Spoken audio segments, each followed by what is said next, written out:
पर अगर वो ये नहीं देख पाए तो हम ये सब भूलकर कोई नया रास्ता ढूंढ लेंगे, क्योंकि तुम्हारे पास टैलेंट है। तुम जो भी करना चाहोगी कर सकती हो।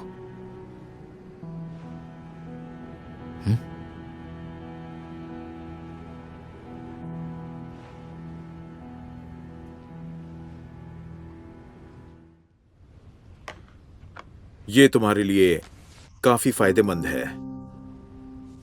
हमारी कंपनी ये नहीं चाहती कि हमारे मेंबर अपने परिवार, अपने करियर के लिए खुद को कंपनी को सौंप दे। इसलिए यूही से बात करने के बाद तुम्हें फायदा मिले, उसके लिए हमने कुछ सब्सिडी देने का फैसला लिया है। शांति से देख लो, अगर तुम्हें मंजूर है तो साइन कर दो। क्योंकि मेरी जो शर्तें हैं वो पार्टनरशिप के लिए बहुत ही ज्यादा जरूरी हैं। इसलिए अगर उसने इस पर साइन करने के बाद उसे पूरा नहीं किया तो वो पार्टनरशिप टूट जाएगी।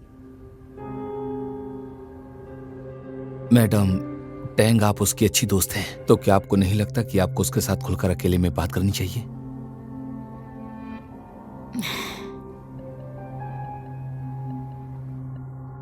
अगर वो मुझे अपना दोस्त मानती तो शायद मुझसे झूठ नहीं बोलती।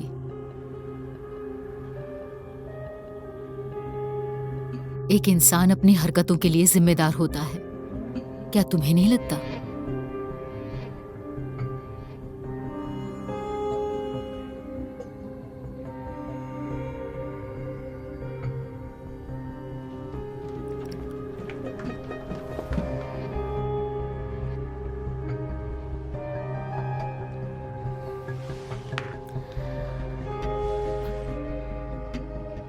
मिस्टर जिन, मैं आपको कुछ बताना चाहती हूँ। मिस्टर जिन, साइन मत करना किसी भी चीज पर। ये एक जाल है, ये तुम्हारा इम्तिहान ले रहे हैं। कैसा जाल? मेरी बात सुनो, तुमने साइन किया तो तुम धोखेबाज कहलाओगी।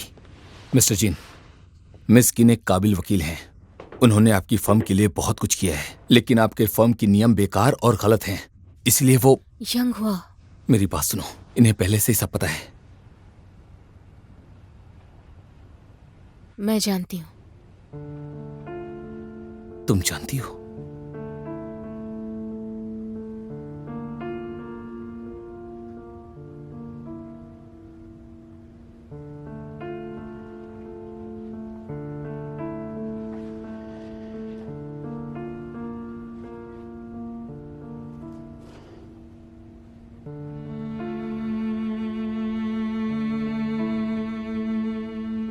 मिस्टर जिन, मैडम टैंग,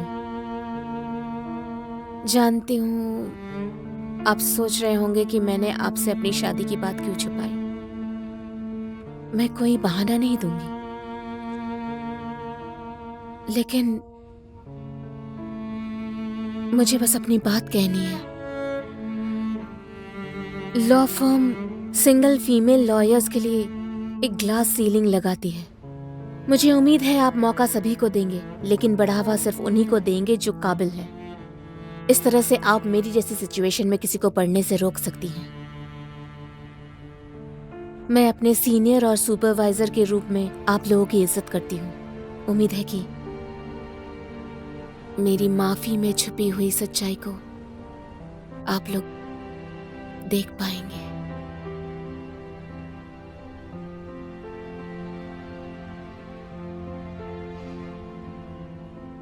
क्या तुम यहां हमारा मजाक उड़ा रही हो?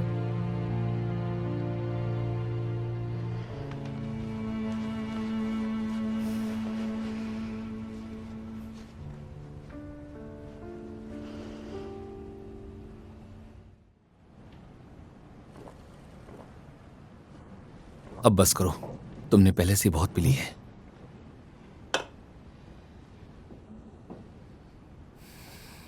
जब मिस्टर जिन ने वो कॉन्ट्रैक्ट लिया तो मैं उन्हें सच में सब कुछ साफ साफ बताना चाहती थी, लेकिन मेरे दिमाग में दो आवाजें गूंज उठी। उनमें से एक तुम्हारी थी। तुमने मुझे अपने दिल से न्याय करने के लिए कहा, लेकिन दूसरी आवाज, उसने करियर से न्याय करने को कहा, मुझे चुप रहने के लिए कहा। मैं दुविधा में फंस गई, मुझे समझ नहीं आ रहा था, लेकिन फिर तुम जीत गए। जानते हो क्यों?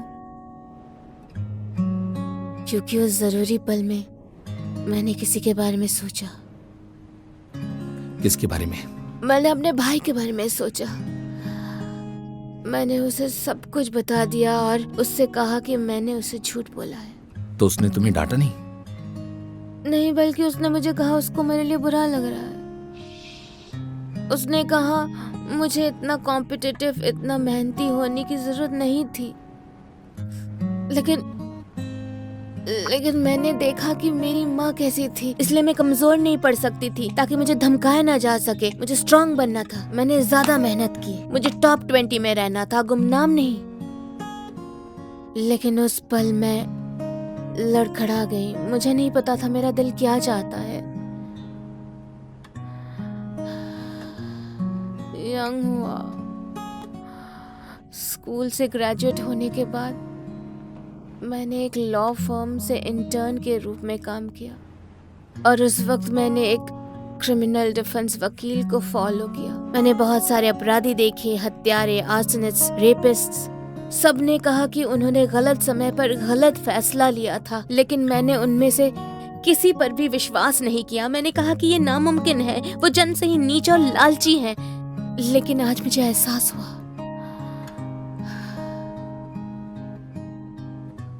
कि मैं उनके जैसी बिल्कुल भी नहीं हूँ। यंग हुआ, मैं हिपोक्रेट हूँ। क्या तुम मुझे कमजोर समझते हो?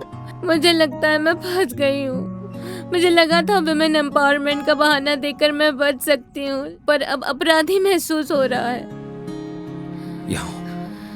तुम अपराधी नहीं हो। मुझे पता है, तुम मुझे दिलासा दे रहे हो। नहीं, मैं नहीं दे रहा हूँ। मैं बस तुम्हें ये कहना चाहता हूँ कि मैं हमेशा तुम्हारे साथ हूँ।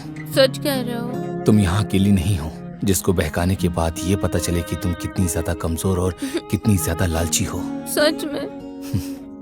तुमने याओया के बारे में पूछा था और मैंने तुमसे कहा कि मैंने उससे अपना रिश्ता तोड़ दिया क्योंकि जियान शियांग चाहता था कि मैं उसकी बेटी के साथ रहूं। मैं उस समय जवान और घमंडी था और मेरे पास सब कुछ था। मुझे हर कोई पसंद करता था। उन्होंने मुझसे कहा कि मैं आने वाले समय में क्यों जियांग शियान से ज्यादा कामयाब बनूंगा।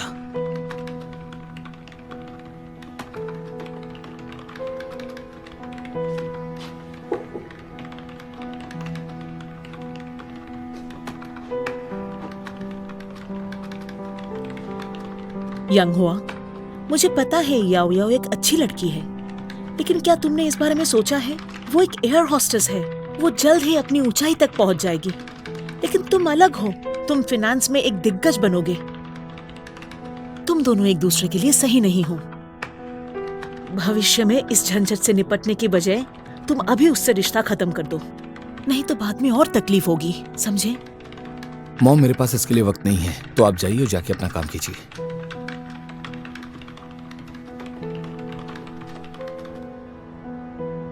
मैंने कई बार याओ याओ से वादा किया था कि मैं उसे किसी भी हाल में नहीं छोड़ूंगा। मैंने उसे नहीं छोड़ा और क्यू जियान शियांग का प्रस्ताव स्वीकार किया, लेकिन शायद मैं लालच में आ गया था। मैं खुद से कहता रहा कि मैं अभी भी जवान हूँ और सिर्फ 22 साल का हूँ। देखता हूँ कब फंड मैनेजर बनूंगा और कब मेरे पास ज्यादा पैसे होंगे। मैं एक नंबर का डरपोक और कमजोर था और फिर काफी समय तक मेरा वेट करने के बाद याओ याओ ने मुझे छोड़ दिया और उस समय मुझे पता चला कि मैं कितना खोखला हो चुका था। और फिर योंगली 21 शुरू हुआ और फिर मैंने वो खोया जो मुझे लगता था कि ये मेरा है। और मुझे तभी पता चला कि लालच के आगे हर जीनियस बेकार है, लेकिन तुम उन सबसे कहीं ज्यादा अलग हो। जरूरी पल में तुमने हमेशा सही फैसले लिए हैं, वो भी शांति के साथ। अपनी चीजों के लिए तुमने अपने आप को दोषी महसूस करवाया। इसका मतलब यह है कि तुम एक बहादुर और साफ दिल की हो। मुझे अगर वकील की जरूरत पड़ेगी तो मैं सब कुछ तुम पे ही सौंप दूंगा। अगर मैडम टैंग और मिस्टर जी ने ये देखा तो वो तुम्हें नहीं जाने देंगे, पर अगर वो ये नहीं देख पाए तो हम ये सब भूलकर कोई नया रास्ता ढूंढ लेंगे, क्योंकि तुम्हारे पास टैलेंट है। तुम जो भी करना चाहोगी कर सकती हो।